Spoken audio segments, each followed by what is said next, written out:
Have you ever just stared at your map app and wondered how it finds the absolute best route, like in seconds, through that whole tangled web of streets?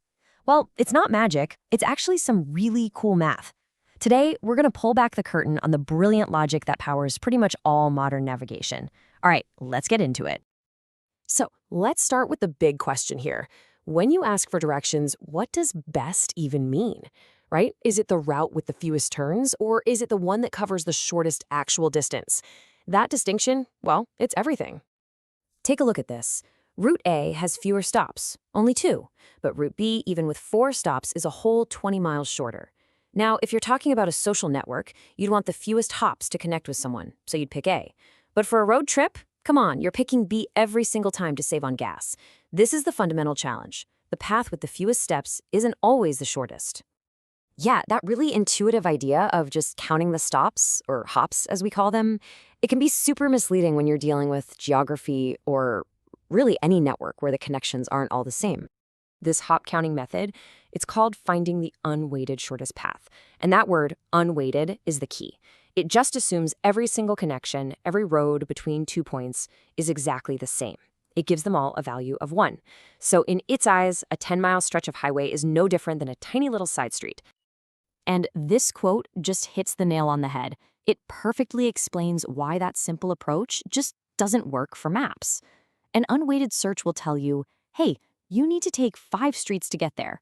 But it has zero idea that one of those streets is a 20-mile-long freeway and another is a 100-foot alleyway. It's totally blind to the real world. So how do we fix this? How do we make our maps smart? Simple. We add a dose of reality. We do that by assigning a value, or a weight, to every single connection in our network. And that gives us what's called a weighted graph. Now, each road isn't just a simple connection anymore. It's a connection with a specific value attached to it, like its length in miles. And just like that, the graph starts to look a whole lot more like the real world. You know, these weights aren't just for distance either.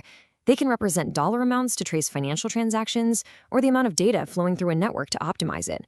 The whole concept is just incredibly flexible. Okay, so we've got our smart, weighted map. Now for the real magic. How do we actually find the shortest path through it all? Well, for that, we use a brilliant and super efficient process called Dijkstra's Algorithm. Let's walk through how your own personal GPS gets built. The strategy is actually pretty elegant when you think about it. You start at your origin and you just systematically explore outwards, kind of like a ripple in a pond. But here's the secret sauce. At every single step, you always expand from the closest point you've found so far. This makes sure that the ripple travels the fastest along the shortest paths, and that basically guarantees you'll find the best route. All right, let's make this real. Imagine a map. Our journey is going to start at city A. The distance to get from A to itself is, well, it's 0, obviously. This is our starting block. Now, think about all the other cities on our map, B, C, D, and so on. At the very beginning, the algorithm has no idea how to reach them, so it just sets their distance to infinity. As far as it's concerned, they're unreachable. For now. Okay, so from our starting point A, we look at the roads that are directly connected to it. Let's say we see a road to city B that's 7 miles long, and another one to city D that's 5 miles long. Great, we can update their distances. Instead of infinity, we now have our first known paths. B is 7 miles away and D is 5. And right here, this is the crucial step.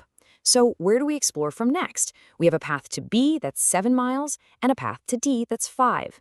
The algorithm is, what you might call greedy. It always chooses to explore from the unvisited city that has the smallest known distance from the start. So in our case, that's city D at 5 miles. This one single rule is what makes it so dang efficient. So now we're standing at city D. We look around at its neighbors. Let's say there's a 9-mile road from D to city E. To find the total distance from our original starting point, A, we just add the path to D, which was 5 miles, and this new road, which is 9 miles. So that gives us 14. We update E's distance from infinity down to 14, and the algorithm just keeps doing this, over and over. Move to the closest unvisited city, update its neighbors, until the shortest path to every single location is found. Now, this is obviously a total game changer for navigation. But the power of finding the lowest cost path, it extends way beyond just roads and highways. This table really breaks it all down for us. You've got the unweighted method on one side, focused on the fewest connections, perfect for things like social networks. Then you have the weighted method, which finds the path of the lowest total cost. And that is absolutely essential for real-world logistics, like route planning and network optimization. And this is why this stuff matters so much, even beyond your map app. This very same logic helps plan cost-effective power grids, it optimizes how your data zips across the internet, and it can even flag suspicious activity in financial networks. It's everywhere. I think this quote just perfectly captures the whole idea.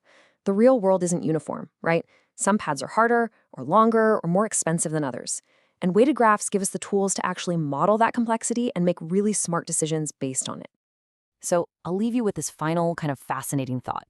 If the cost between 2 points can be distance or time or money, what else could it be?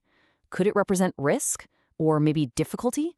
What other complex problems could we solve just by figuring out the right way to weigh the connections between things? If you enjoyed this breakdown, do me a favor and hit that like button, share it with someone, and subscribe for more explainers just like this one. Thanks so much for watching.